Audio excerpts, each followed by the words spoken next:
Welcome, my fellow lovers of the night.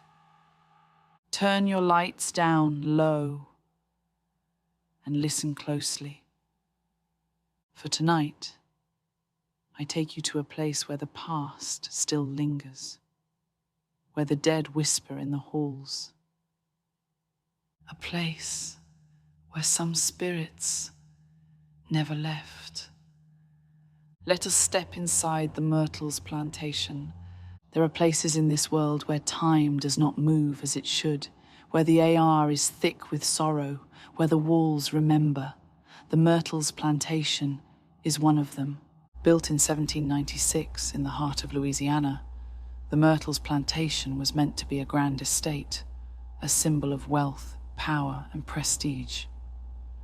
Surrounded by towering oak trees draped in Spanish moss, its elegant wrap-around porch and gleaming white columns hide a darker reality.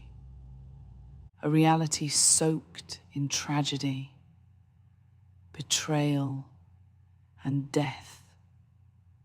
Many say that the Myrtles Plantation was built on blood, that the land itself is cursed, and perhaps they are right.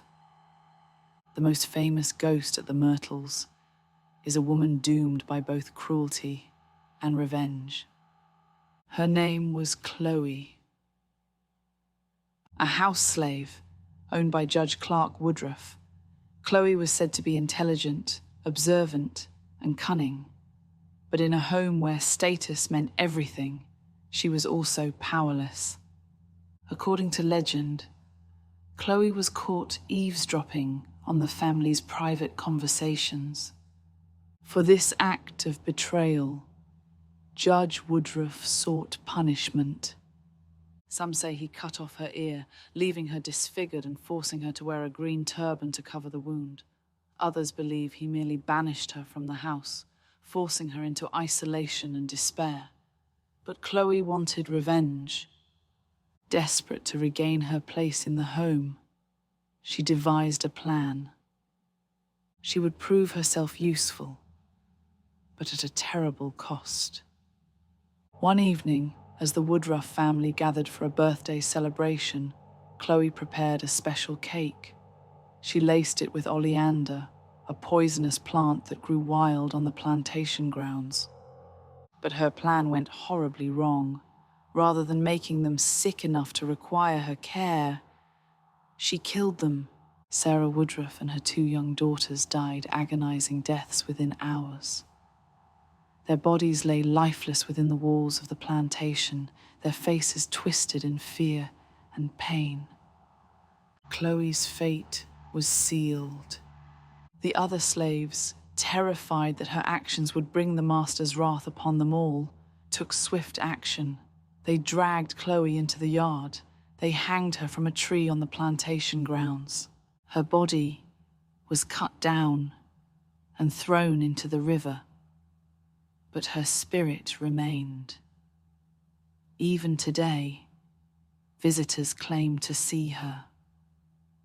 A shadowy figure wrapped in a faded green turban, lurking in the hallways, watching from the mirrors, waiting. But Chloe is not alone in her haunting. Sarah Woodruff and her daughters, victims of Chloe's revenge, are still seen wandering the rooms of the Myrtles Plantation. Visitors report hearing the laughter of children echoing down the halls, only to find the rooms empty. Tiny footsteps patter across the wooden floors at night.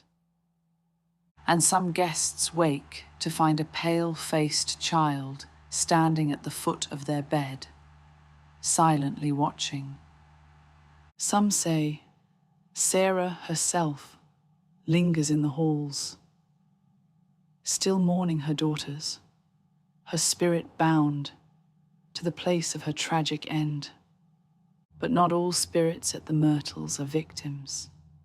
Some were murderers, and some are something else entirely. One of the most chilling hauntings at the Myrtles Plantation is tied to a murder that left a permanent scar. In 1871, a man named William Winter lived on the plantation with his wife, Sarah. Their life seemed peaceful, but it ended in violence. One evening, a stranger on horseback approached the house. Without warning, he pulled a gun and shot William in the chest. Bleeding, gasping for air, William staggered through the front door. Desperate, he dragged himself up the staircase, trying to reach his wife. He made it to the 17th step before his body collapsed. His lifeless form lay still as Sarah screamed above. Today, they say William Winter is still trying to make it up those stairs. Visitors report hearing heavy footsteps dragging upward step by step, only to end abruptly at the 17th stair.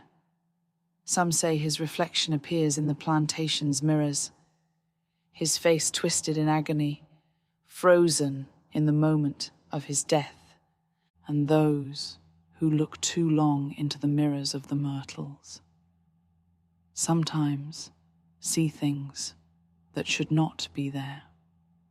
Outside on the grand porch sits a single rocking chair. It moves on its own. Some say it is Chloe waiting. Others believe it is Sarah Woodruff mourning.